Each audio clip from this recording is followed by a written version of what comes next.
Frankly, my dear, I don't give a damn. What is best in life? To crush your enemies, see them driven before you, and to hear the lamentation of their women.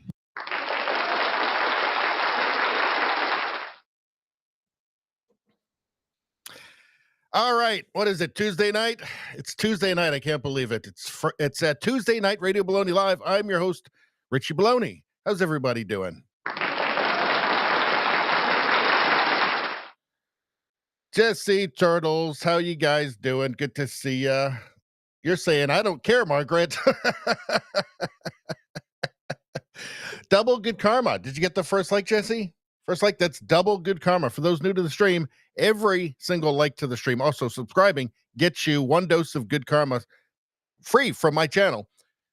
First like, the first like of the night, double good karma. Double good karma. Can you turn that down in these troubled times? I don't know. Total's saying, frankly, Margaret, I don't give a damn. It should be Friday. You know, I really got to get that onto my soundboard. I've got this, which I've had for forever. Frankly, my dear, I don't give a damn. But I've got to get the, I really don't care, Margaret. Because that's classic. That's going to be a meme forever. I got to get that on the soundboard. Or maybe just a video clip. I don't know. Definitely got to be, I got to have the sound clip of that. Because that's a classic. He became immortal with that. I really don't care, Margaret. He became immortal in that moment. Beautiful, beautiful thing. All right. So I hope everybody's having a good start to the week. I'm doing okay. Doing fine. Fine. I've been better. I've been worse. I'm doing fine. But I'm hoping to have the best night ever tonight. We've got stories to talk about. We've got stuff that I haven't even had time to get to. There was the Hogue inquiry came out today about foreign interference in Canadian elections. Apparently, she says, "Oh, nothing to see here." About what we expected. They're going to have to redo the whole thing over again once the Conservatives get in. But I don't even have time for that. We'll cover it on Friday when I can spend a bit more time digging into it. Just happened today. All right. But what else are we going to talk about, you guys? Let's go through the menu. We'll just take a look at all the things we're going to talk about very quickly, and then we'll get into them in detail after.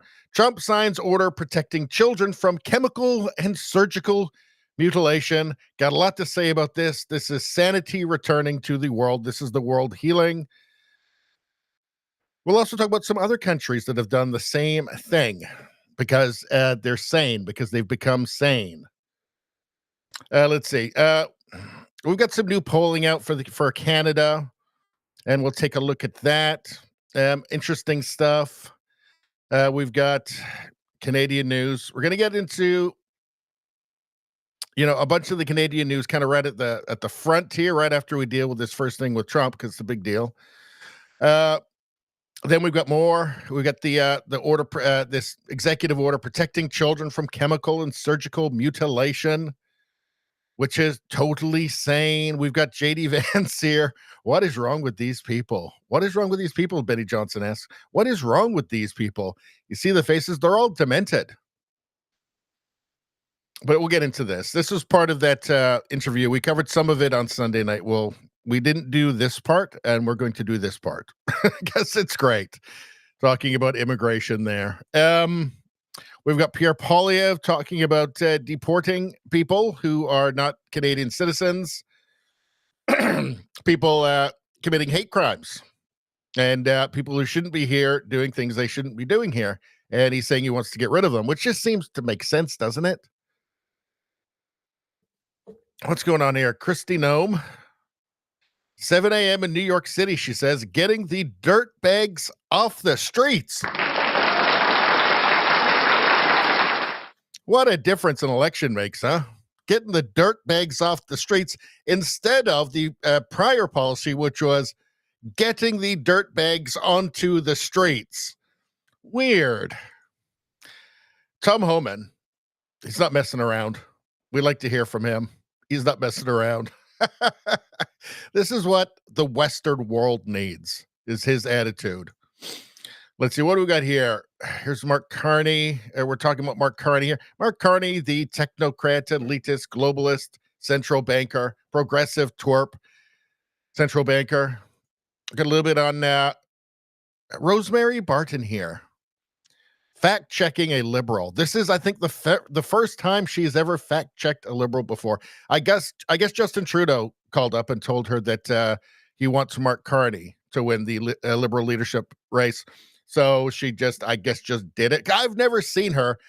I almost had a heart attack when I saw her fact-checking Chrystia Freeland, a liberal. They don't do that on the CBC. Weird. It shows you that they're trying to coronate Mark Carney here. All right. Here's somebody who is transgender, disabled, queer, Chicanx teacher, Chicanx. Anyway, something. Using them pronouns testifies President Trump is erasing her. Well, I can see her right there. She hasn't been erased. Let's see. Here we have the hypocrisy from Trudeau. Clearly, the Trudeau establishment wants Mark Carney to win the liberal leadership and then if he gets it, whoever wins the leadership race will become the next prime minister until the next election. But here's his speech where he bemoaned the fact that America didn't do the right thing by electing a person based on their reproductive organs. Because in case you didn't know, Trudeau is the bestest feminist ever. But he's not supporting any of the female candidates. He doesn't have his people pushing any of the female candidates in Canada. It almost feels like it's all bullshit. He doesn't believe any of it. And he's just a scoundrel, a dirty, rotten socialist scoundrel, which he is. Let's see. So we've got some more polling here. We'll take a look at this. We will take a look at our last tab. We've got some memes. We've got all kinds of different stuff. Actually, this is a long thread. We'll see how we're doing. If we've got lots of time, we'll go through this whole thread from Andy No. There was like a trans Antifa terrorist group in the States. This is nuts. We've got the new White House press secretary saying there's going to be some changes and there's going to be some different people asking questions in the press gallery. And I think it's very exciting stuff and very good stuff, and it'll drive the establishment insane. You have another out of touch Ignorant Hollywood dingbat commie. I don't know. I mean, it never gets old, does it? Got some Scott Jennings here. We have this, which this is a rapper, and she's concerned about Lyft because some Lyft cars aren't big enough for her to fit in. I'm assuming she's actually larger than some Lyft cars. We do have a button for this that we bring out occasionally. Should I give you a taste right now? Should I give you a quick taste? Never gets old. Let's see. And we got a bunch of stuff. So Scott Jennings, blah, blah, blah. We got penguins. We got dingbats. All right, good. We have, of course, our palate cleansers.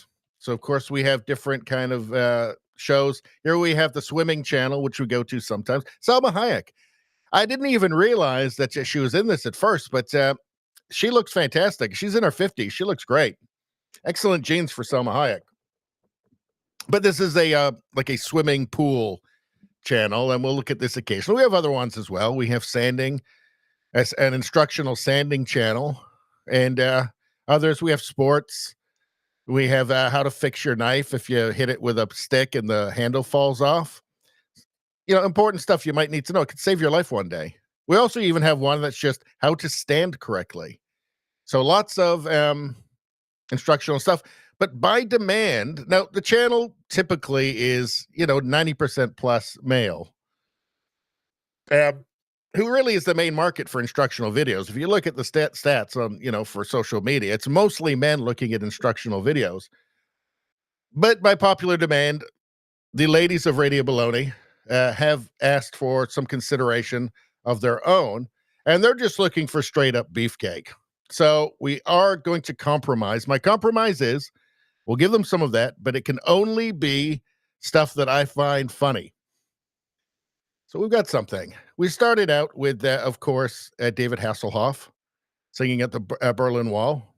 And I did get I did get a copyright strike for that.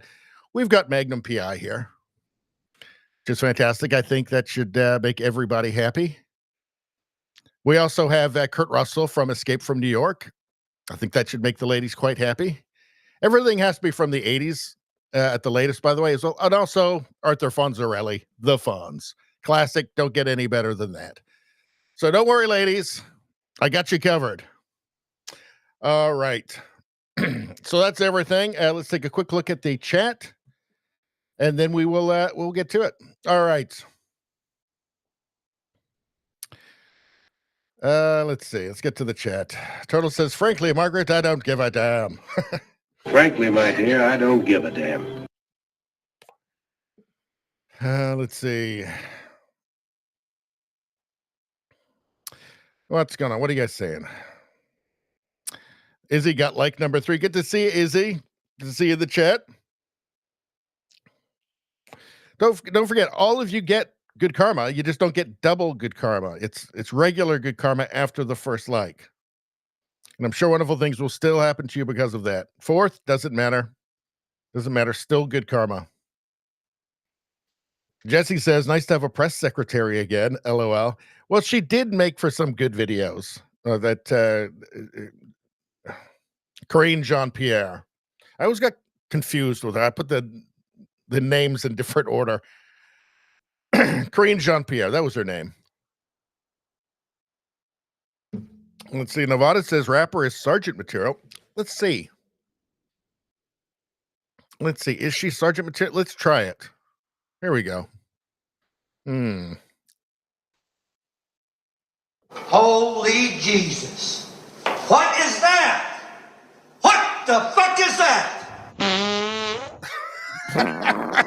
Never gets old. All right. Let's see. How to stand correctly. Exactly. These are all instructional videos.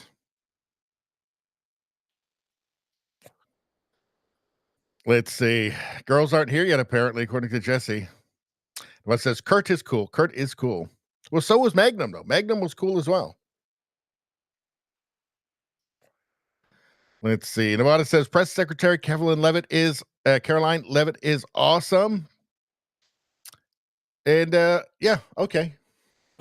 Oh, Chuck Norris. Oh, that's a perfect. I got to write that one down. Let's see. Chuck Norris. I approve of Chuck Norris because I find it funny. All right. I guess we'll just get started. But first, I better have a bit of rant juice. Hold on.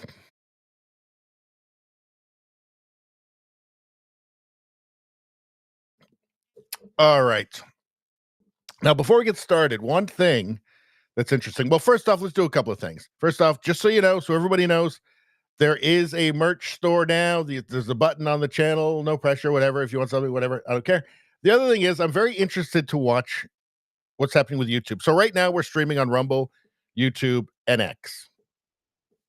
And YouTube normally I even just cut off YouTube right after an hour and a half or something, because there's all kinds of problems with, like frivolous copyright things and stuff. It's a pain in the ass.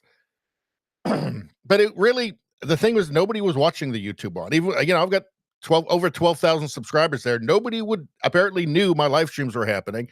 Then all of a sudden, and this, of course, after the election, all of a sudden I noticed there'd be a few hundred people in there. And then we had like 1,400 people in one, and then like 700. And then the last one, it went down to like 50. Like, none of this is organic. None of this is organic. This is just algorithmic fuckery, right? So I'm interested to see tonight if will there actually, what is going on exactly with YouTube? I have no idea. But all I know is that none of it's organic. None of it's just normal. I don't change anything. I do the same stuff every time, but it's just up and down. The views are way up on YouTube since the election for some reason, right?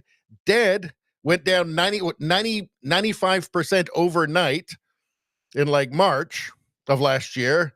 Nothing right up until the election, and then suddenly people know my videos are there again. Weird. It's so weird. I wonder if there's any connection in any way. The election happens, and then all of a sudden people can see my videos again. I don't know. It sounds crazy, doesn't it? It sounds crazy. There's no way YouTube would do that.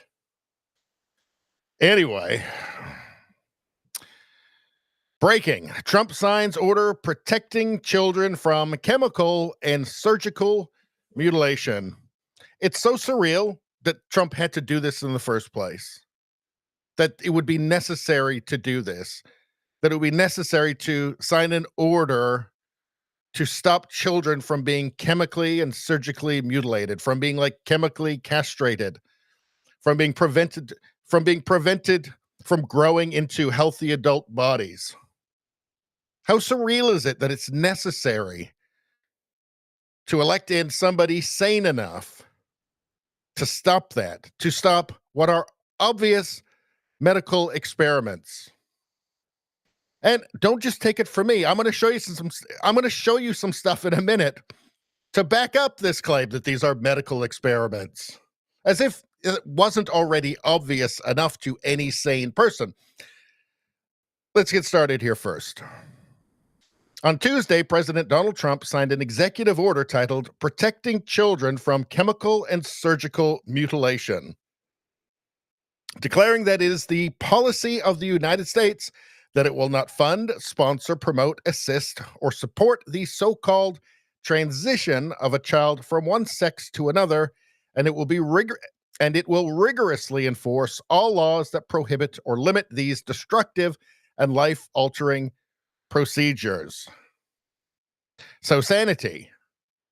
So what a sane country would do. The executive order directs agencies to rescind or amend policies that rely on guidance from the World Professional Association for Transgender Health, WPATH, including the group's Standards of Care version 8. The order stated that WPATH's guidance lacks scientific integrity. Do you know what? Let's do a little fact check. I made a video about WPATH, and there was a giant leak of emails and videos, internal emails and videos, in which they actually admit that they don't know what they're doing, and that, in fact, the children that they're treating can't actually consent to any of it. They can't possibly consent to any of it. They don't know what's happening. They can't understand what they're signing off on. But I want to do something quickly here. So I've got a whole video on that, which you can watch, but let me see if Grok will just give us a quick rundown. Hold on. Fact check.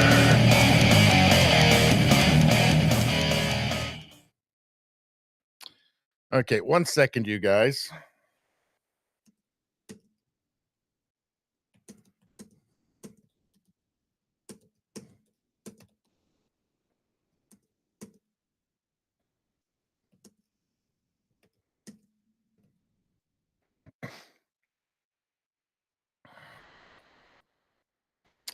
Let me see if I can, hold on a second. Okay, here we go. The WPATH files refer to a series of leaked internal documents from the World Professional Association for Transgender Health, which have sparked significant discussion and controversy. Here's a summary of the key findings based on the information available. Now, you have to keep in mind this WPATH, this World Professional Association for Transgender Health, is the authority to which the other authorities appeal. Right, so like the AMA, the Endocrine Society, they all appeal to the findings of WPATH for their own policies. It turns out WPATH is completely fraudulent, and completely political. But let's take a look. Lack of evidence-based medicine. The file suggests that WPATH's practices in what is termed gender medicine are not grounded in robust scientific evidence. Discussions within these documents indicate a lack of randomized, double-blind, or controlled studies supporting their treatments, leading to accusations of the practices being more activist-driven than scientifically or medically sound. And let me remind you, like the American Medical Association, the Endocrine Society, and many more across the world in other countries, including Canada, they cite WPATH as their source, as their authority that they appeal to. There is no reason this would happen other than politicization. This is purely ideological. It's not science. It's certainly not what's best for kids. This has got nothing to do with the Hippocratic Oath, people. Ethical concerns. There are revelations of profound ignorance and disregard for medical ethics among WPATH members. This includes concerns about the informed consent process, where patients, particularly minors and those with severe mental health issues, might not fully understand the implications of hormonal and surgical interventions. Discussions about the long-term effects, including infertility, cancer risks, and other health complications, were notably present, but they didn't understand. Talk to a 12-year-old about having kids someday in 10 years or 20 years. Yeah, you're not going to get very far with them. They can't understand. They don't know what it's like to live inside, to live in a healthy, adult, fully matured body. Patient outcomes. The files document a lack of consideration for long-term patient outcomes. There are instances where members discuss treating patients with severe mental health conditions or other vulnerabilities, like homelessness, with hormonal and surgical interventions without adequate safeguards or follow-up on the long-term impacts of these treatments. You see where this is going. Influence and misrepresentation. WPATH's influence on global transgender healthcare guidelines and policies is significant. But the files reveal that this influence might be based on less than transparent or scientifically rigorous processes. Yes, it's political, it's ideological. There's a suggestion that WPATH might have suppressed or manipulated research findings that did not align with their advocacy positions. I've talked on this channel before. I mean, a good way to describe what radical leftism is doing is that they're not trying to fit their ideology into the world. They're trying to fit the world into their ideology, and they're very happy to break it in the process. And you. internal discussions on treatment risks. The documents include conversations about the risks associated with treatments like puberty blockers, hormones, and surgeries, including discussions on how these might lead to irreversible changes like infertility, loss of sexual function, and other health concerns. There's an acknowledgement among some members of the potential for harm without sufficient countermeasures or patient education. And by the way, this is the stuff that the activists all say isn't real. No, it's all fully reversible. No, it doesn't make you infertile. There's no problem at all. There's no adverse effects from this. All right, so just so you can see how insane we are, that's who the medical American, that's who all of the institutions, the medical institutions appeal to, right? And it's purely political. Once they get taken over by the woke mind virus, they stop being about their original purpose and they start being about the ideology.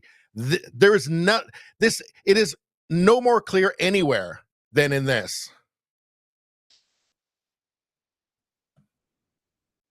The executive order directs agencies to rescind or amend policies that rely on guidance from the World Professional Association for Transgender Health, including the group's Standards of Care version 8.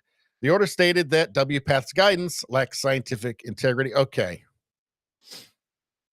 Watch the video, by the way, that I made. Find that video that I made and watch that. You can see, I'll show you the videos where they're admitting they have no idea what they're doing. Now, there will be, of course, there's going to be a billion lawsuits by morally reprehensible people, by moral monsters, right, who want to do medical experiments on children. Of course, that's going to happen. Everything he does is going to, they're going to do that to every single thing, every single reasonable thing that Trump wants to do. Of course, they will challenge. Let's take a look. What countries have banned puberty blockers, cross-sex hormones, and surgical interventions for minors for the purpose of gender reassignment? I've actually gone through and shown articles on all of this stuff in the past. And of course, there's articles linked here. But just for the, for the purpose of concision, we'll just go through here. This is all stuff that I've covered in other videos. Sweden has ended the practice of prescribing puberty blockers and cross-sex hormones to gender dysphoric patients under the age of 18 outside of clinical studies. Surgical interventions are not performed on minors. Okay, and you'll notice something here. Let's see. Sweden, Finland, Norway, Denmark, the Scandinavian, all the most woke Scandinavian countries. Well, they started on all this stuff first. And what they did, which I'm kind of amazed by it, they actually looked at the data and went and actually read the data they took an objective look at the data and came to these conclusions, which is impressive. It tells you how bad it must have been for Sweden to change its mind on this stuff. Finland has revised its treatment guidelines to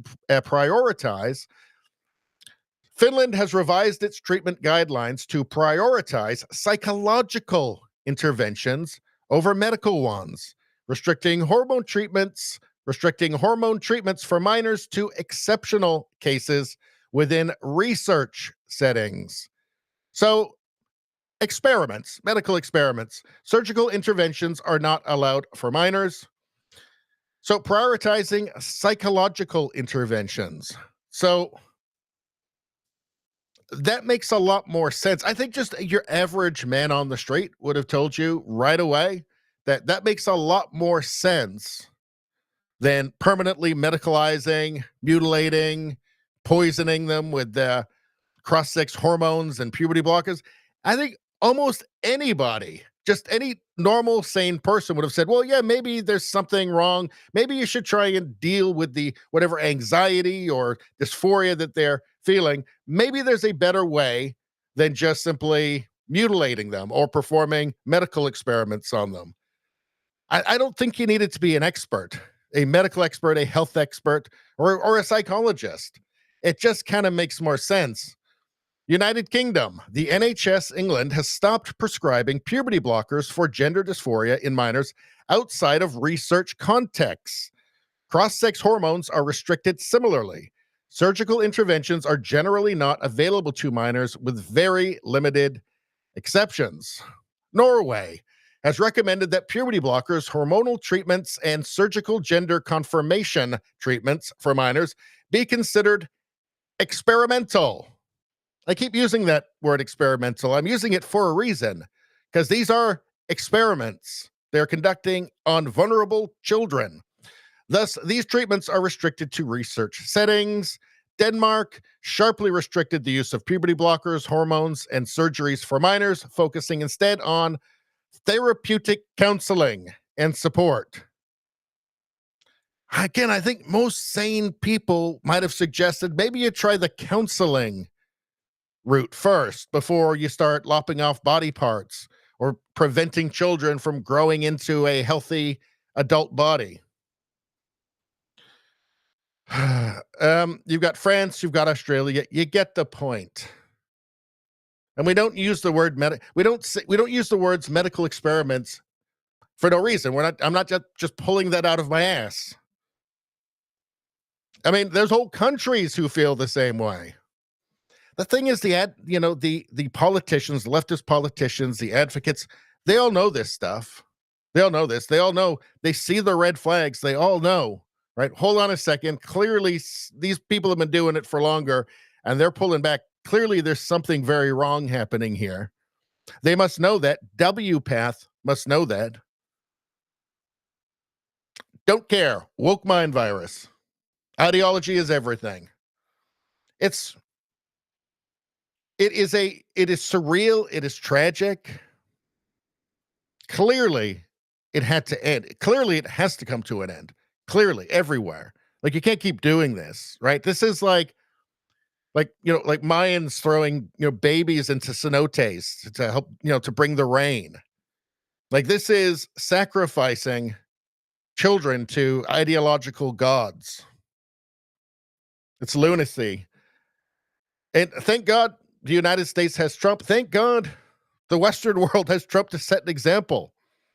To say, for all those people that just think, well, clearly this is insane. I can't get behind this, but everybody around me seems to be just fine with it. This is an example. No, you're not crazy. You're not crazy. Anybody who pretends to think that this all makes sense, they're the crazy ones, not you. All right, what are you guys saying in the chat?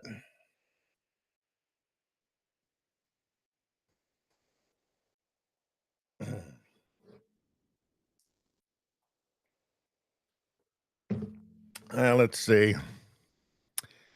Yes, Izzy, give the girls Chuck. We're going to get Chuck Norris for the ladies. For the ladies' palate cleanser. All right. Yeah, Chuck Norris and tight jeans for sure. All right. Hold on a sec. Let's go back to our swimming programming. Let's see. Turtles says Pete Hegseth removed security clearance for Millie. Wow, game. You know what? I saw something up that he was going to. I didn't know that he had done it already, but good.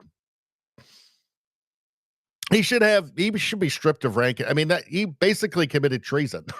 I mean, he admitted to it publicly because it's so he must not be very bright because he admitted to that, to committing a real crime just to seem cool. Just to seem cool to losers. Losers. Let's see. Nevada says, sure feels like we're winning a lot. Let's see.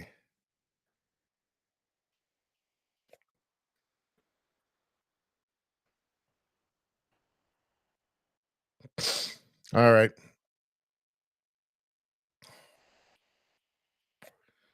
Izzy says, butchers, not doctors. Yeah. I fear that very few people are going to go to prison for it just because so many institutions are complicit in it. Politicians, medical associations, obviously the media, the practitioners themselves. Jesse says, you mean chemical castration drugs? Yep.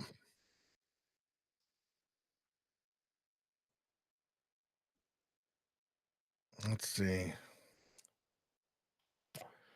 Heading down this road is where Rumble decided legally I shouldn't be able to say what I feel.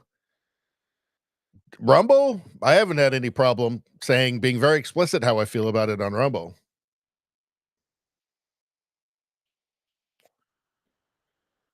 Let's see. Nevada's talking about pheno thanks to spraying in Vegas. So turtles as well.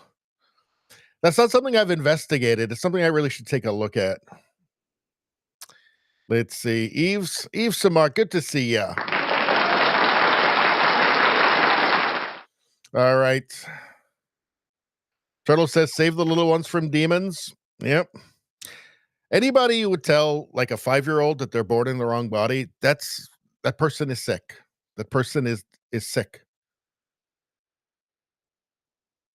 See, Turtles needs trumpet and dino. Will that make you feel better, Turtles? Here, let's get some medicine on the screen.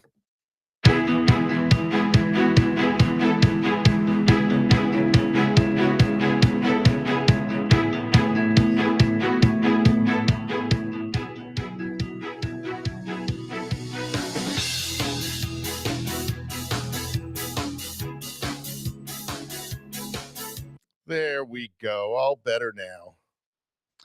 Let's see. Eve says that it's quiet in the chat. Well, you're on YouTube. And it's always quiet in the YouTube. Even when there's lots of people over there, it's quiet in the YouTube chat. But Rumble is always busy. Got the best chat in the biz, I believe, on the internet. So if you want a busy chat, go to Rumble. It's always busy. Always tons, but I can't even read it all.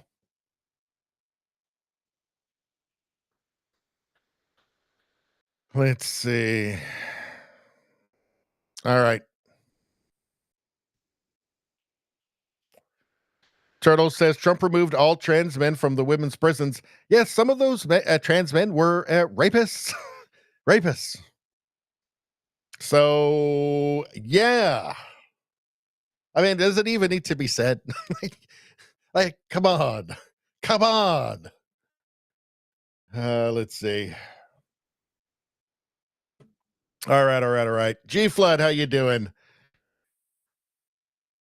G Flood says I've seen very different views on Rumble involving stuff that usually gets you censored, although they got glitches that make people think they censor.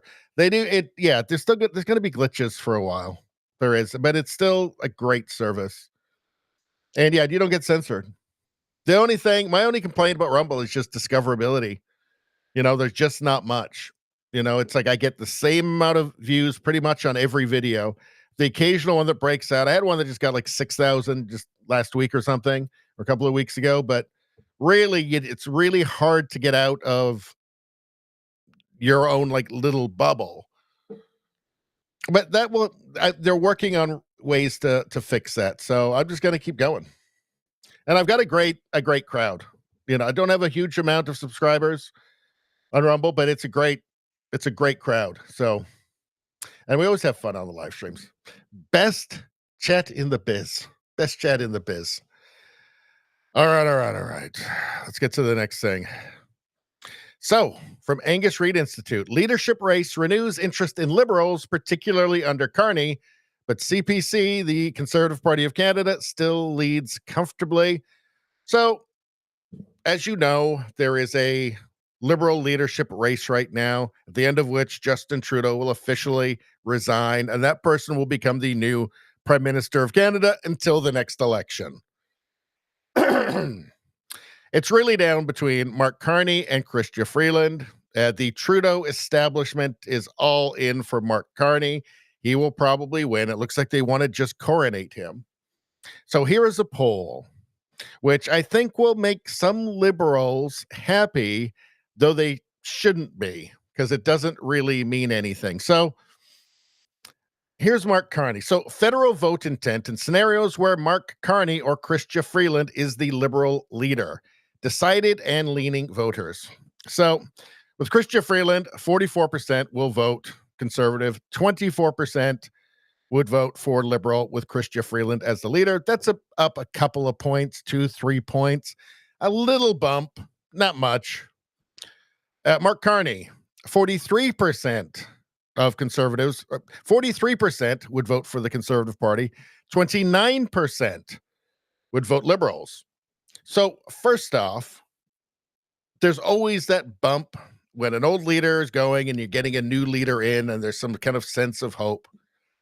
But the interesting thing about this that you have to see is that if you see the Conservative vote, regardless of who's in there, no real change. I mean, there's a 1% that Mark Carney theoretically takes away. I'm not sure what the margin of error in this is, but that's not very much. I mean, basically this says that the Conservative base, that, mid 40s part of the voting public that's going to vote Conservative, is just going to vote Conservative.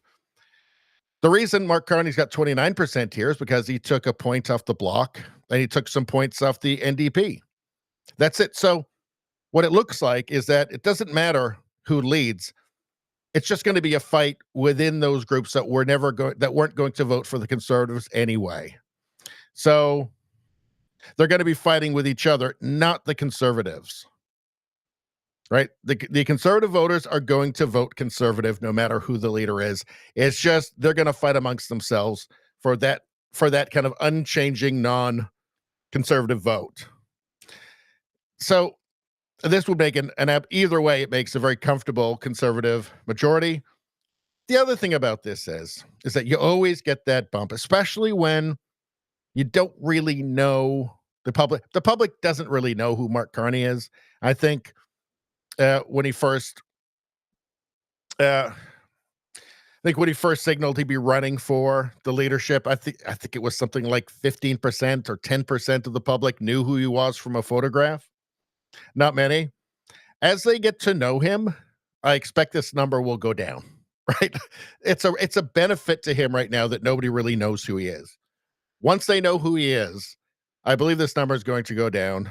And my prediction right now is that he actually does worse than Trudeau would have done. So he does worse than the projections were right before Trudeau declared that he was going to resign from leadership as prime minister.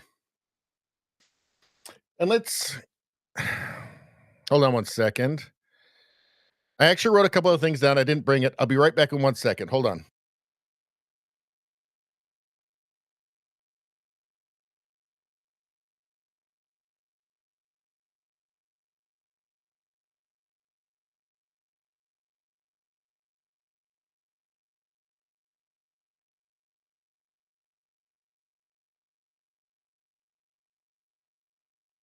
All right. I very rarely anymore write down notes, but I did for this because I wanted to get it right.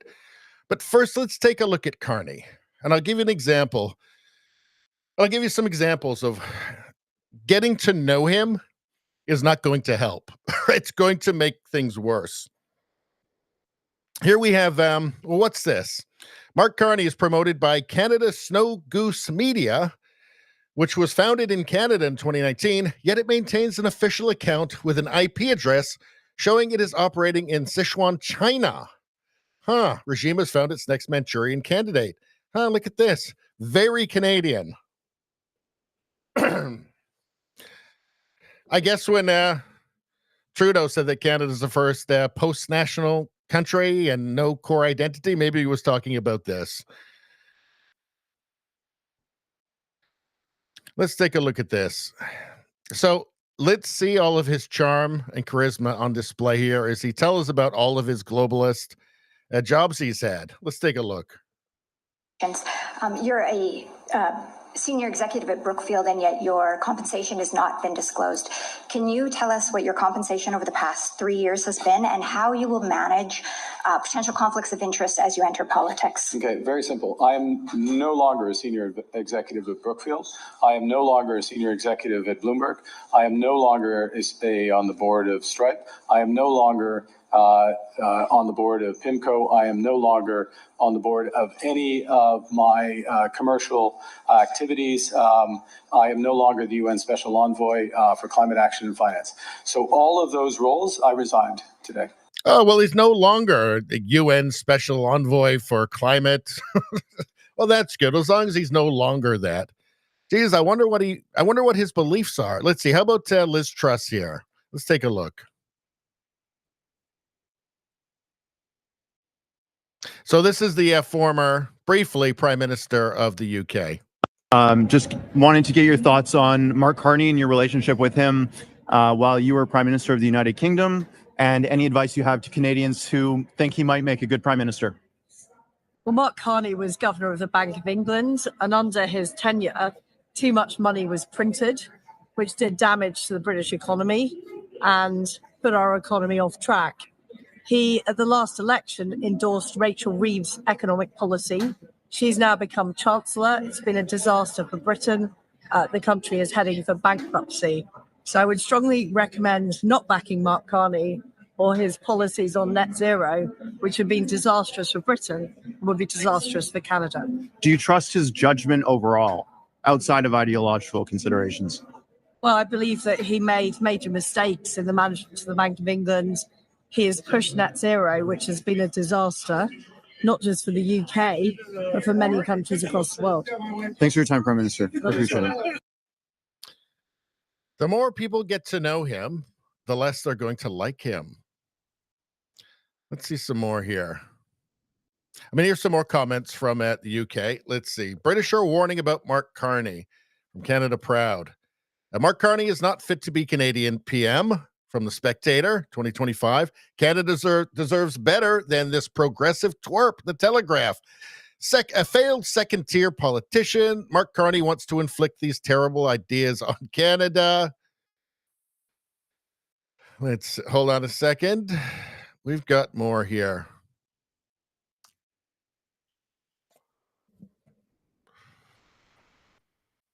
Mean that you may be seeing a path back to the public sector? Well, I do spend some time advising on what, again, pro bono, but advising on the types of policies that are going to have maximum impacts for investors. So I'll give you an example, which is one of the issues. It's not the biggest issue. It's like 2% of global emissions. You wouldn't know it from the headlines, but 2% of global emissions is for air travel, emissions from air travel. Now, so the question is, are we going to have green, sustainable aviation fuel? What's happened in the UK, the EU, is they've said to major airlines, look, if you're flying in and out of Heathrow or wherever, you have to have 10% of your load has to be sustainable aviation fuel by, I think it's 2030. Consequence of that policy has been to convert some entrepreneurs in Texas, in this case, a company called Infineon, to become economic, because all of a sudden American Airlines, British Airways need to buy that fuel. They'll pay a green premium. You've got an offtake, that's high credit quality. And so in that case, we Brookfield put $1 billion to work there, and it's a fantastic opportunity. The point being, without the policy, the policy has to drive it and drive things down. So yeah, I'm dodging your question. I know, I know. I think the point being that you're profiting off the policies that you push. I think Canada might have had just about enough of that, especially after the Green Slush Fund. What's this here? Apparently he wants us to become more productive so we can redistribute the production. Let's take a look. We should first acknowledge that we have less to spend because we have become less productive. And unless we turn that around, Canadian prosperity for all Canadians will be severely compromised. Because we can't redistribute what we don't have. And we can't pull our weight abroad unless we are strong at home. Yeah, I'm not sure Canadians at this point are really in the mood for, let's see, I'll make more money so that the government can tax me more to redistribute it. I'm not sure. Canada might be in a mood of maybe I should just keep more of my money and I can be more productive with that than the government can. Like, the more Canadians see this guy, the less they're going to like him. How about this? Let's take a look at this. Do you support the Prime Minister's decision to veto the Northern Gateway pipeline, Mr. Carney? I understand the veto of the Northern Gateway pipeline. Do you support it? Given both environmental and commercial reasons. Do you support it? I think it's sensible. I wasn't involved in the decision, but I think it was the right decision. And yet your company has invested billions of dollars in oil companies in both Brazil and the UAE to buy pipelines. You bought billions of dollars of pipelines as a company in the last 5 years. Do you support those investments? Mr. Poilievre, there is a global energy system, and one of the issues, I'm trying to explain a bit of how the economy works. One of the Thank you issues, so which much. is, Smug technocrat, smug globalist, eco-fanatic, profiteer, globalist central banker. That's exactly what Canadians are hungering for right now. The common sense that you'll get from smug, technocratic, globalist central banker. I'm not so sure. I'm not so sure the guy who's been lobbying for policies that have destroyed Canada's energy sector while profiteering off of pipelines in other parts of the world, as well as the whole green energy thing. I'm not sure Canadians are going to buy this. I think this 29%, this little bump here, that's the high watermark.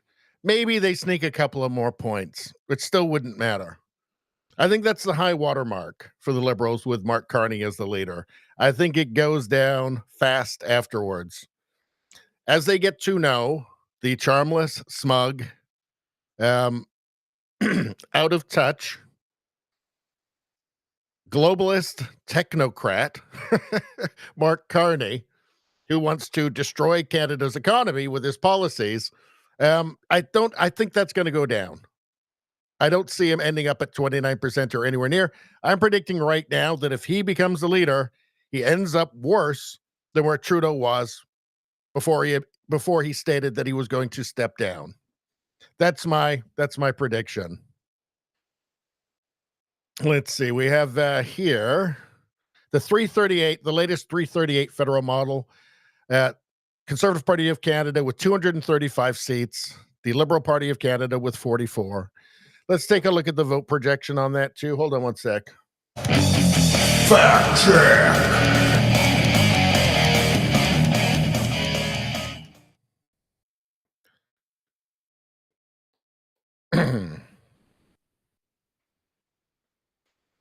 And I think we'll spend a lot of time on that. Hold on. And I think that we paid a lot of attention to the polling and trying to understand the polling with the U.S. election in 2024. And I think we'll do the same with the Canadian one too. There's less polls, but I think there's enough to make it interesting. So here's the latest, January 26th from 338.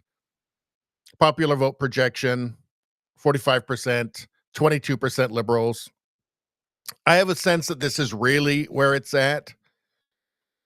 There's a couple of outlier polls, but we see that when we saw outlier polls. We saw that insane poll from Iowa. You know what? A couple of weeks before the election in the U.S., right? We're going to see some outlier polls, some politically motivated polls. Still, seat projection. Well, let's take a look. What are the odds? We're still at more than 99% chance of the Conservative Party of Canada majority, which means they won't need to work with any other parties. They can just get their policies through. They'll still have to deal with a Senate with an enormous amount of Trudeau appointees, but we'll get to that when we get to that. All right, so let's move on from there.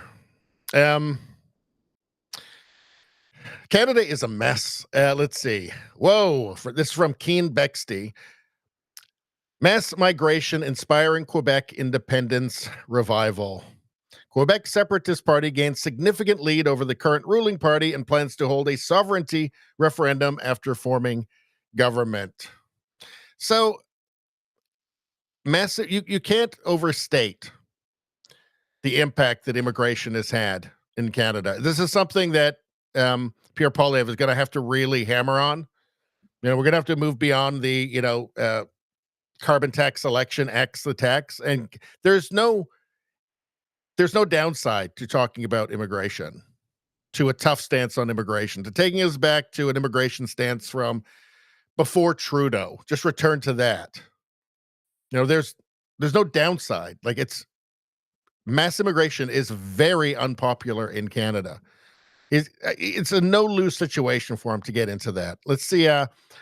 Alberta Premier Danielle Smith has a warning for Eastern Canada. Be careful what you wish for. So she's talking here about the Team Canada approach, this very bellicose approach from all the other premiers and Trudeau himself towards the threats of the Trump tariffs, right? It's all insane because Canada would be immediately crushed in a trade war with the States. It's totally insane. It appears to me to be reckless, amateurish, Machiavellian scheming because they think there's some political advantage in it. Frankly, it's totally irresponsible and insane. Let's hear Danielle Smith.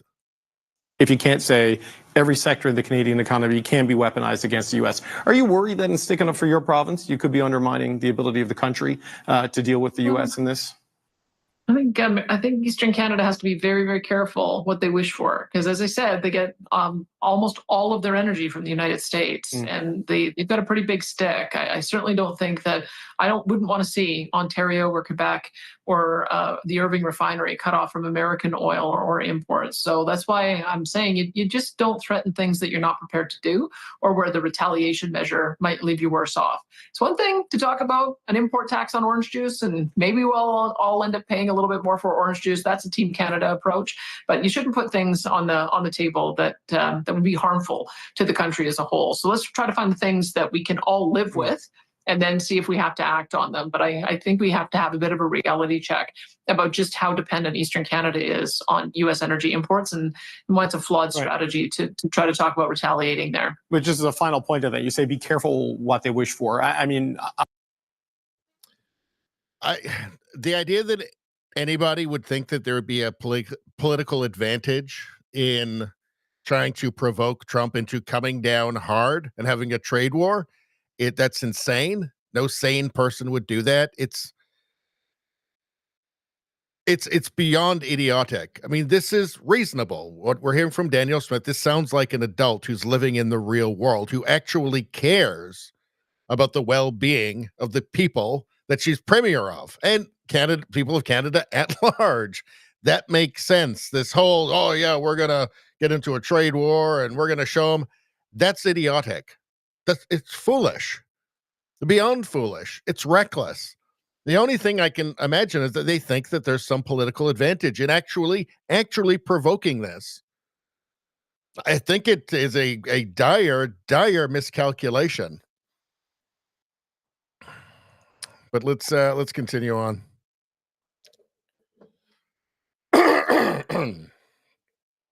Let's see. Here's Danielle Smith again. A long time in Washington. Have you had any communication from your contacts in the Trump administration about what is actually coming? Well, I was pleased to see that there was a reprieve. We don't know how long that's going to be for, but I think what I hear, no matter who I talk to, who's close to him, is that the president likes to have a win. And you can put together a win in any number of ways. He's put tariffs out there as a way to be able to address some of the issues that he has. But I think he's also put a few other things out there, like our NATO commitment, Arctic security, border security. And so I'm of the view that those are the real issues. And if we can address those, we might be able to avoid tariffs altogether. Do you think those are the real issues? And I ask because, yes, he has raised the specter of each of the three things that you just laid out. But he has also talked about, to be frank, some ridiculous things like Canada becoming the 51st state, like tariffs, not being punitive. I remember an interviewer asking him, well, this is going to punish American consumers. He said, I don't agree with you. Like, he believes in the utility of them on their own, aside from any leverage he might be using them to, get more NATO spending, doesn't he? I think he wants to make sure that we are a partner in the defense of North America and the United States in particular, which is why I think we keep on hearing about 2% NATO. It's why we keep on hearing about Arctic security, and why we keep hearing about the border security plan. Because when you look at what he did on his southern border, that gives you the kind of idea of the sort of response that he's looking for. Maybe not quite to the same degree, but that's a pretty good indication of what he's looking for from us. But it's very clear that this is a president who who has advisors who believe that tariffs are a great source of raising revenue. Yeah. The problem in the Canadian context is you add 25% to that many goods going into the United States, it's just going to increase the cost of goods to Americans. And he also has an interest in trying to keep those prices low. So I think that there are some of his ideas that are competing with each other, and it's up to us to make the case about why we should continue to enjoy this tariff-free relationship, take care of the security issues, and then we can maybe start dealing with some of the individual skirmishes and irritants one by one. You've made the argument so far that the focus. Yeah, that just sounds like an adult, right? Who's actually trying to find a real solution. Somebody who actually seems to care about certainly Alberta but just Canada in general. This is just reasonable. This isn't political expediency. This is just actual, reality, dealing with reality and actually caring, doing what she's supposed to be doing. Which I'm afraid we're seeing very little of that from the other provincial leaders, unfortunately, for many of them. All right. A long time in Washington. Have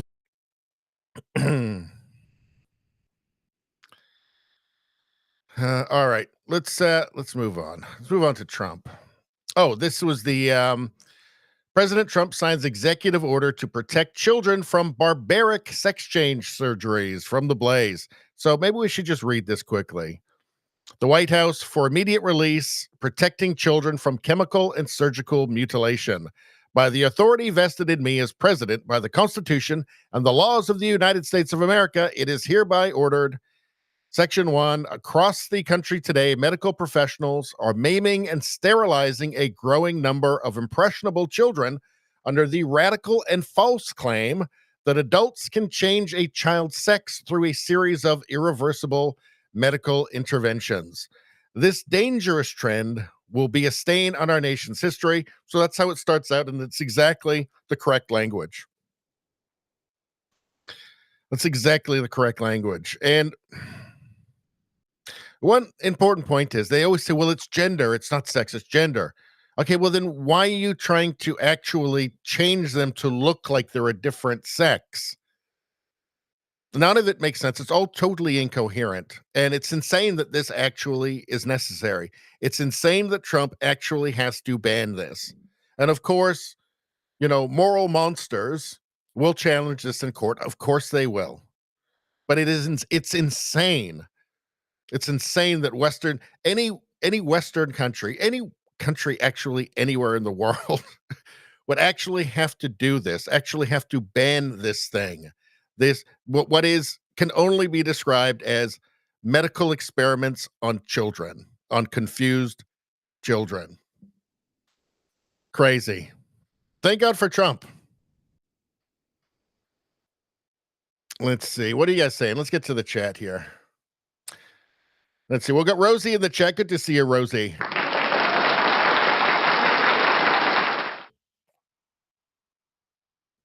Let's see.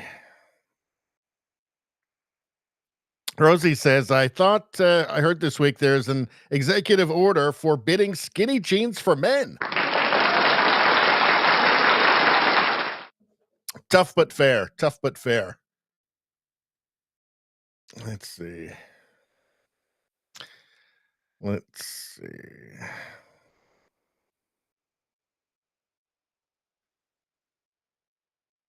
Rosie says she is correct. It is up to Canada to make the case. I think that is exactly what Trump wants. Reasonable, like you say, negotiate. Yeah. Trump, I mean, nobody can have the excuse to not understand how Trump operates at this point. He comes out with shock and awe, the big ask, and then it settles down to something acceptable. This is not a mystery. Everybody needs to know this. It's amazing watching people pretending not to know that. I mean, if you don't know that, you're incompetent, right? You shouldn't work for, you shouldn't be on TV reading things to people off teleprompters. You shouldn't be a politician. You shouldn't be an analyst. You shouldn't be doing anything. You should have no influence over anybody whatsoever.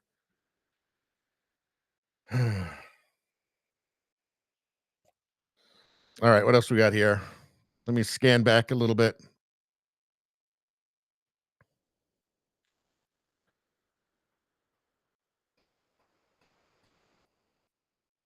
Izzy says, I'm stunned. Really? Quebec wants to separate again? Tired of that shit. Time for Alberta to separate. Stop giving our money to them.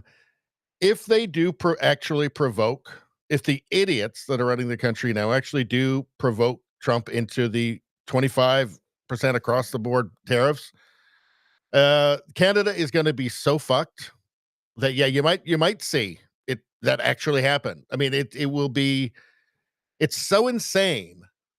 The damage could be so deep that it would really it could absolutely threaten the integrity of Canada as a single entity. Absolutely. All right. Let's get it to the next thing.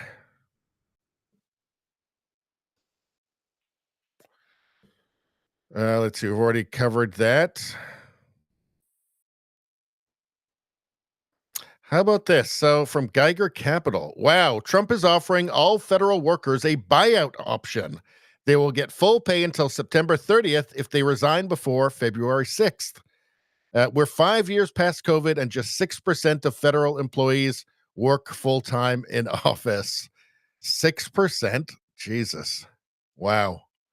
Yeah, I think this will work. I think this will work. A lot of people will take him up on that. Chris Martinson, who is very good, by the way, like Chris Martinson. Wow, indeed, this is how it's done. Yeah, why not? Let's see. Just in, President Trump's message to California. The United States military just entered the great state of California and, under emergency powers, turned on the water flowing abundantly from the Pacific Northwest and beyond. The days of putting a fake environmental argument over the people are over. Enjoy the water, California. This is the most Trump thing ever. Holy crap. Let's see what people are saying underneath this.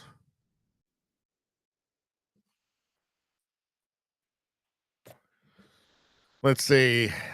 Perhaps Trump can order reservoirs to be built in the National Forests of California to help facilitate permitting and environmental regulations that have prevented California from building on their land. Huh. But what about the smelt? He does not care about the smelt. He said it's a useless fish. Let's see. Love how President Trump tells it like it is. No sugarcoating for California's failures under Democrat rule. Glad to see Trump addressing the issues in California head on. About time someone did. All right. Yeah, he's not messing around this time. He's not worried about another term, but getting reelected. He's just like, no, I'm just doing it. I'm just going ahead. So what's this? This is Barack Obama, November 20th, 2014. What is he saying here? He's not saying something super fascist, is he? Let's see. If you're a criminal, you'll be deported. If you plan to enter the U.S. illegally, your chances of getting caught and sent back just went up.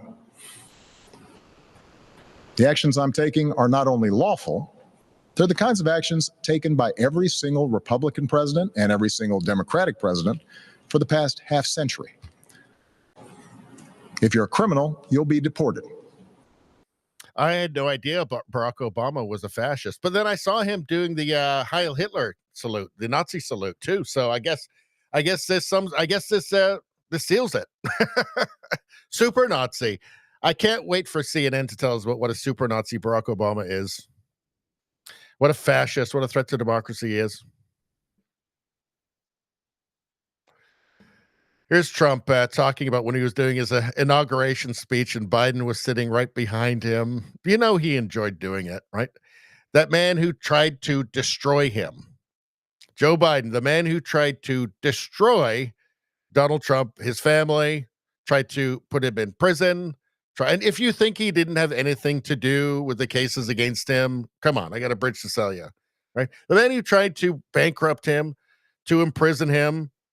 I'm sure Trump has his questions about that goofy kid in Butler, Pennsylvania, who somehow managed to outsmart the Secret Service and everybody else.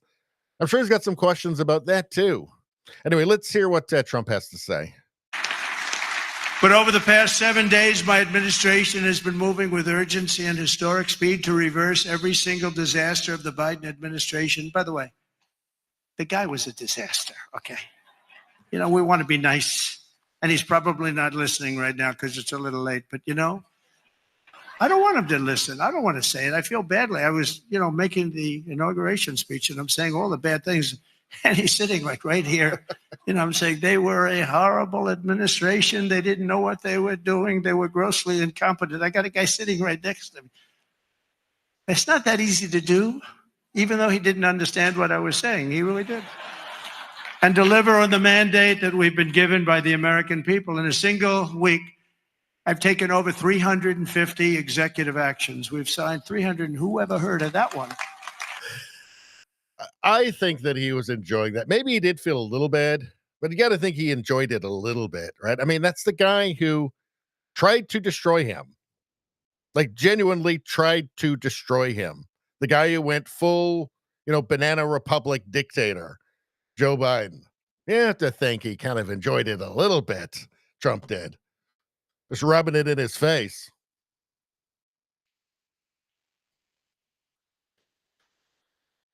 Let's see. What are you guys saying in the chat? Let's get back to the chat quickly. Radio streamer, how you doing? He says, hello, my fellow degenerate basket of deplorables, God-fearing, orange Hitler following, MAGA trash, straight, neon hair, dye, normies in chat. Let's see. Turtle says, and I think this is in reference to the gender theory stuff. They are pushing it here in Washington. It's like an assembly line. Save the kids. How do we remove the woke mind virus from parents and take the license away from surgeons hurting our little ones? What's going to really bring it to an end? Really bring it to an end will be the lawsuits when it's no longer profitable. Although, I mean, Trump's banning it, but there'll be lawsuits. There'll be a judge who suspends it for a little while, and they'll keep doing it. While their money's there, they'll keep doing it. But it'll be the lawsuits that eventually bring it to a close everywhere.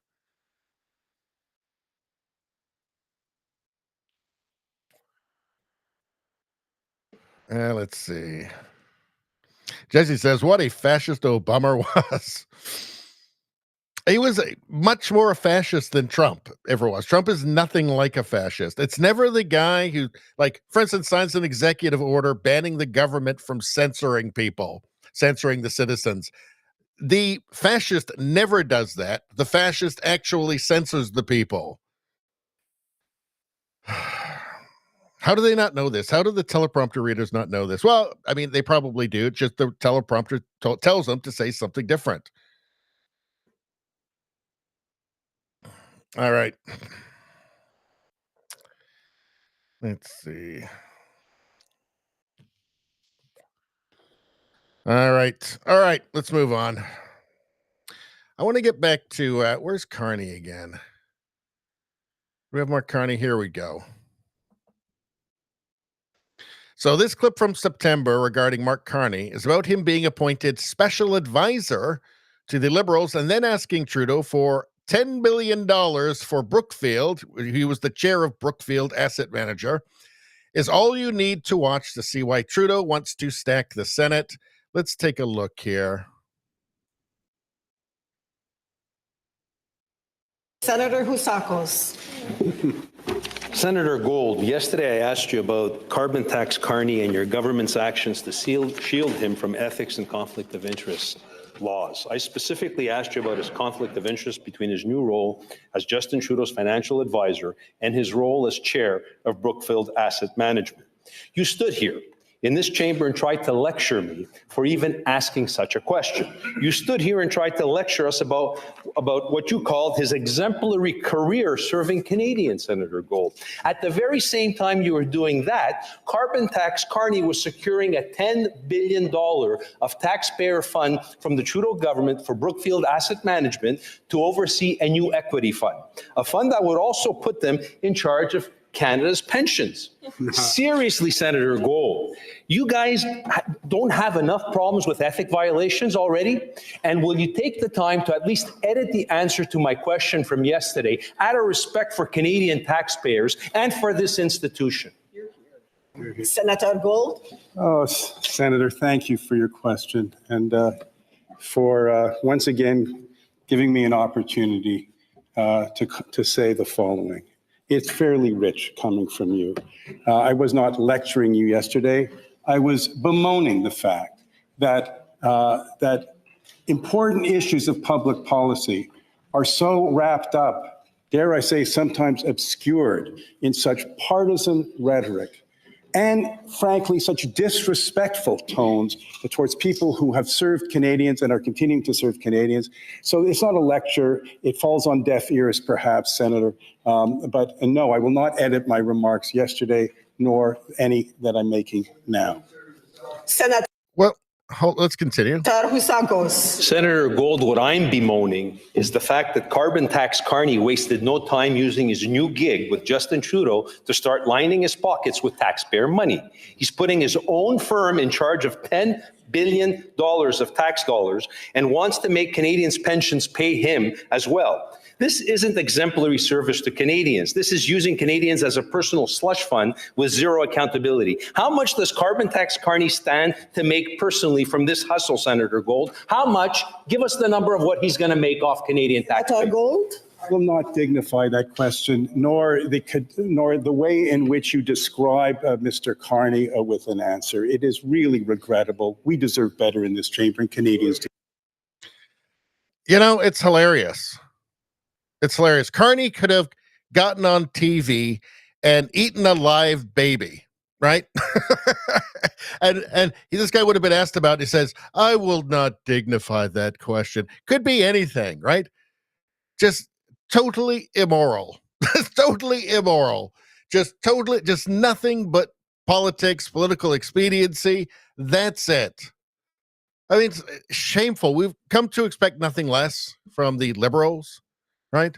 But it really is shocking when you still see it in action. Unbelievable. This was from September. Now, back on Mark Carney again. I'll show you this Angus Reid poll here. And you see how, according to this poll, how the Liberals would fare under Chrystia Freeland or Mark Carney. It's going to be one of those two that gets the leadership, right? And you can see a bump there for Mark Carney, 29%.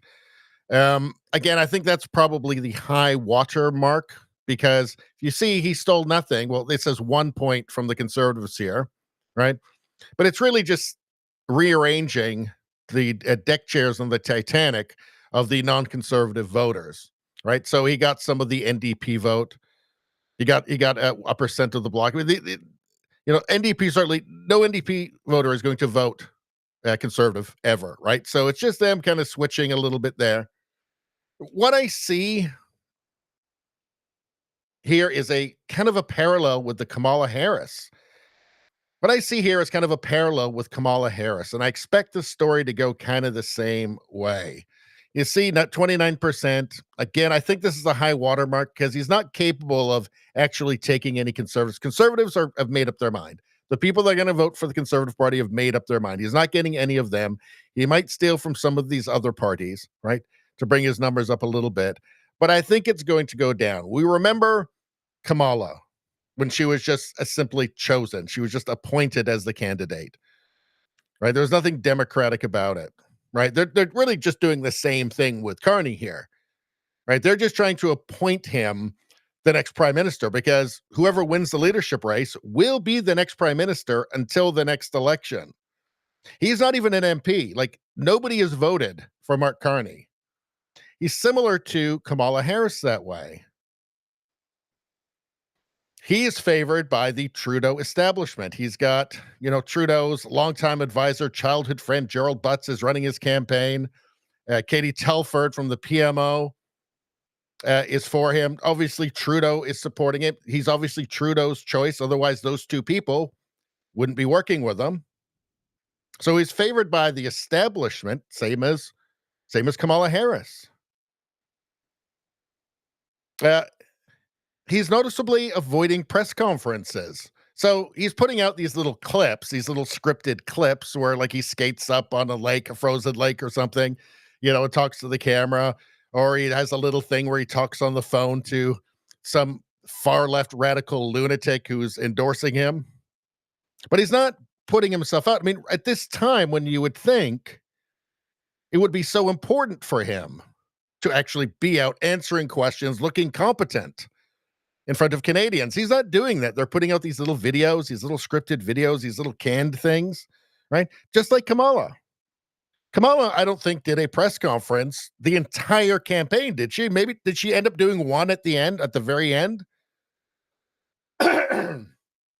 If he's not out proving to Canadians how competent he is and how great his ideas are, well, that's because the people handling him, the people trying to engineer this, don't think he's going to be good at it. They don't think it will be good. They don't think it will help. That's another parallel with the Kamala campaign.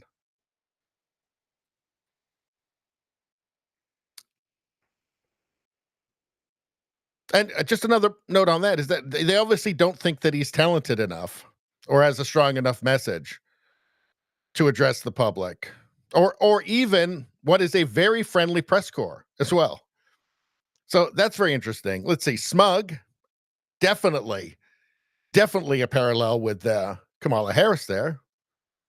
He has radical ideas on the environment. He is a progressive. That's a parallel with Kamala right there. He has no real answers. That's another parallel, right? And obviously, if you don't have any real answers, they're not going to put you out in front of people who are going to ask you for real answers, right? So, like Kamala, he's being foisted onto the public by what I would describe as a delusional, out-of-touch establishment.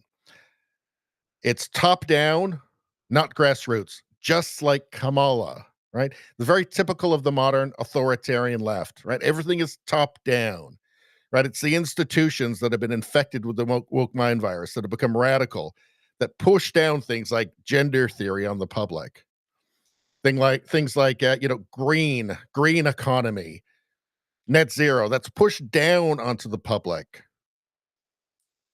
These aren't grassroots movements, right? So very similar to Kamala, in my opinion. And I think it'll end the same way. And I am predicting right now that he will probably do worse than Trudeau was predicted to do. That's my prediction. All right. And I want to see what you guys have to say about that. Let's get to the chat real quick here. All right. Let's see. Mickey says that try driving in Vancouver when it snows, a total disaster. Well, people in Vancouver don't know how to drive in the snow. So lots of problems.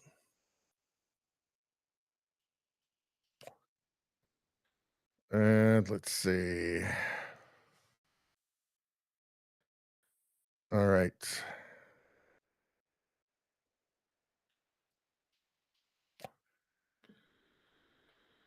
I'm just looking for something that's not about snowing or walking in the snow. Or see, here's the thing. You guys just kind of go off on your own tangents sometimes. Maybe you get bored with what I'm talking about. I don't know. But I'm fine with it, by the way. You guys go ahead. All right. Rosie says, using citizens as a personal slush fund has been the way of politics for many years now. Hoping Trump is changing that for the USA and the world. Well, the greatest thing about Trump is that he's showing people that they don't just have to give in to the technocrats, to the managed decline. Like there is hope, right? You don't have to just say, oh, I'm bad because, I'm bad because of white people or something. And, you don't have to give into the propaganda that somehow, because you're of European heritage, that somehow you personally are uniquely guilty of all of history's greatest crimes, the past, the present, the future.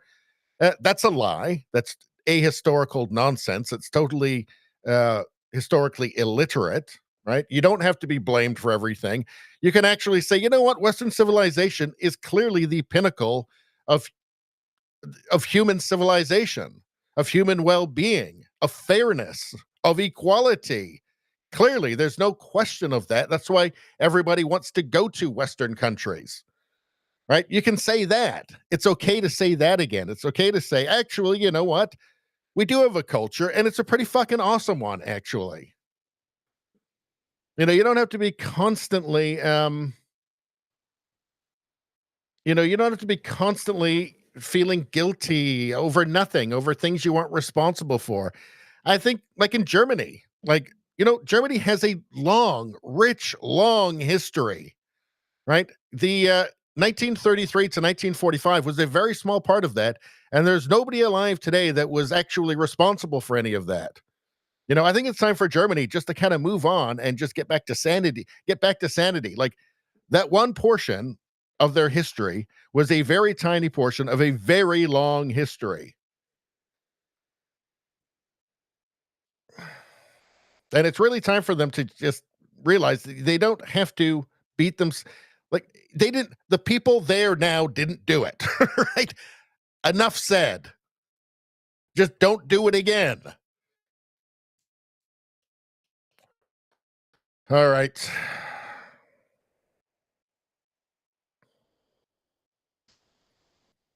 Let's see. Nevada says, Richie got to interrupt our chat. Sorry, guys. Just ignore me. Just ignore me. Let's see. Radio Streamer says, nah, you're really good at this, Radio Baloney. You're so good. It's just like the kids cutting up with each other while the teacher drones on. Thank you. That's great. Rosie says, we are multitasking. Most of the time, we are paying attention to you. Richie, sometimes your commentary interrupts our chat, but we are fine with it. Sorry. Again, my apologies, you guys. My apologies. Let's see. And you guys are talking, now you're talking about chemtrails. All right. I don't know anything about, I haven't looked into it. I should probably take a look in. All right.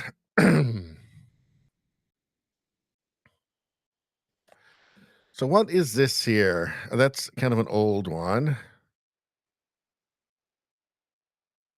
How about this? Trump says he is looking at moving repeat violent criminals from American prisons to prisons in foreign countries. I've always thought this was a bit of it didn't make a lot of sense, right? That you have people come to your country illegally, they commit crimes, and then you have to pay for their well-being in prison. Like you have to pay to keep them in prison. That doesn't make any sense to me. It seems like a much better idea if you can get them out to go to prison in the country that they should be in. That seems to make more sense. Very violent people.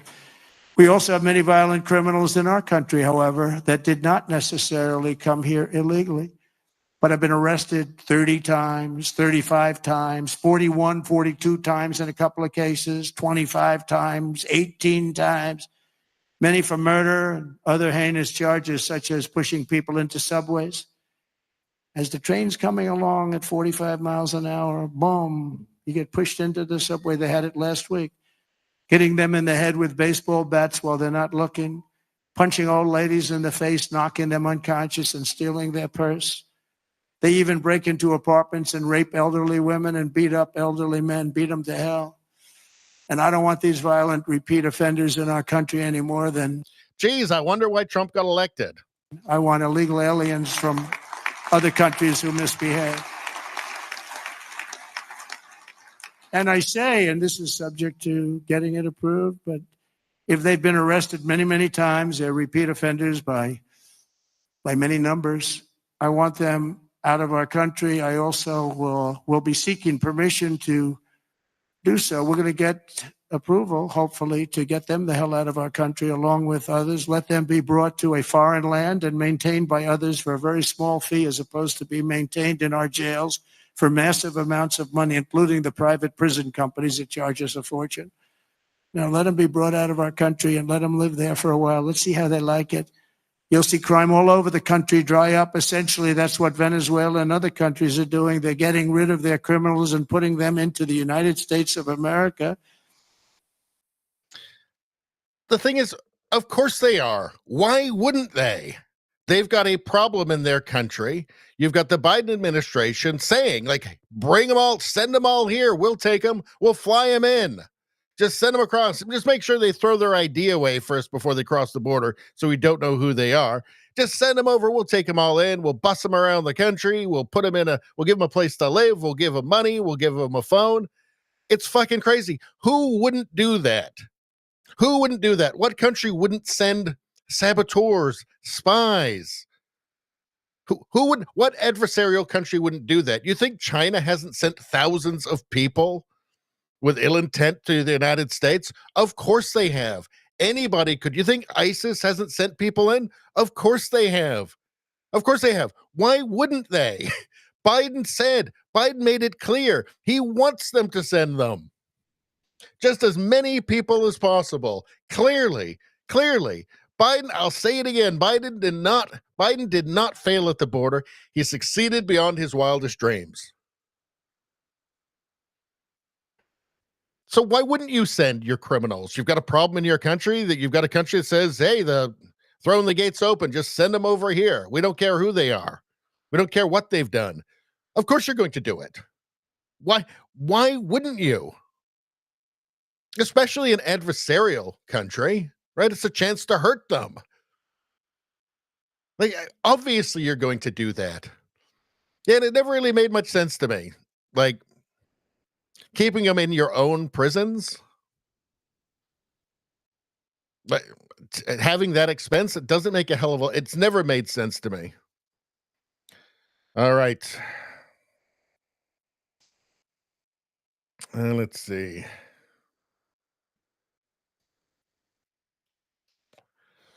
Let's get that chat here again quickly. Let's see. What are you guys saying?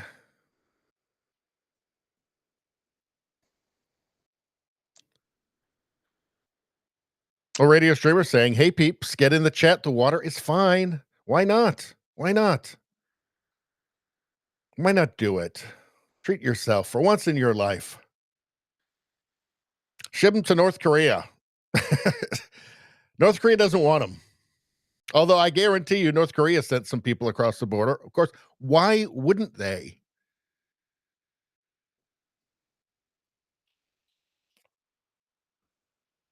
Let's see. Rosie says, the incarceration out of the country. I've been thinking about this a lot. I am not sure what I think about it. I don't know. It just seems to make sense. Just, if you can get the other country, he's talking about a small, give them a small amount of money to take them back and put them in their own prisons, All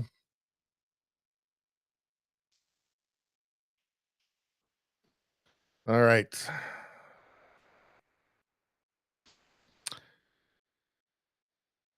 Let's see. Radio Streamer says, well, there is always Snake Island for the worst ones sentenced to death. If they live, they earned it. Let's take a look at Snake Island, because that's a real place. Fact check.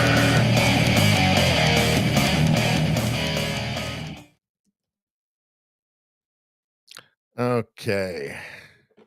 Where is Snake Island?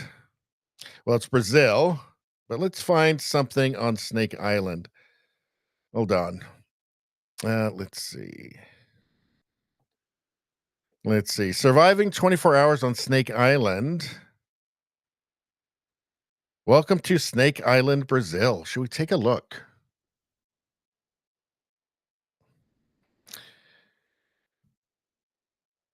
All right. Before we look at this, we might just have to end off the YouTube portion of the stream, because there's nobody over there anyway. It seemed like we're starting to get some big crowds over there. Like, we had 1,400 people, but now it's just dried up again. It makes no sense to me. It's obviously the algorithm is just makes no sense. I have no idea what's going on, but I think just to avoid copyright issues later, we'll just get rid of it now. There's no point continuing. Anybody watching right now, please join us over on Rumble, because there's lots of people over here, and you can see the chat on the screen. That's all Rumble people. For some reason, YouTube doesn't want even my own subscribers to know that I have a live stream. So please join us over on Rumble. The chat's great. Everybody's super friendly, and you'll have a good time, I promise. But we're going to cut off the YouTube part of the stream now. All right. See you later.